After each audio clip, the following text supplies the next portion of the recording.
আজি বনাব গৈ আছোঁ মটন কাৰী ৰেচিপি। তো চবতকৈ আগতে মই কুকাৰতে বহাই দিছোঁ।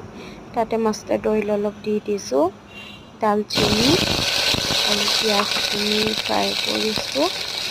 আৰু মই পেকেট মছলা কেইটামান পানীত গুলি থৈ দিছিলোঁ, সেই মছলাবোৰ দি দিছোঁ। ইয়াতে জিৰা আছে, হালধি আছে, ৰেড চিলি পাউডাৰ আছে।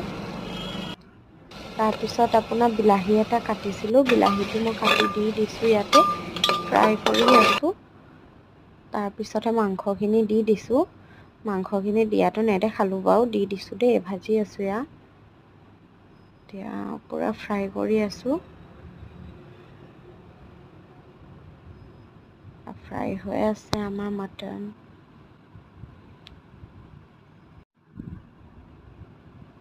এয়া মই 5টা চিটি মাৰিছোঁ মাংসখিনিত। এয়া আমাৰ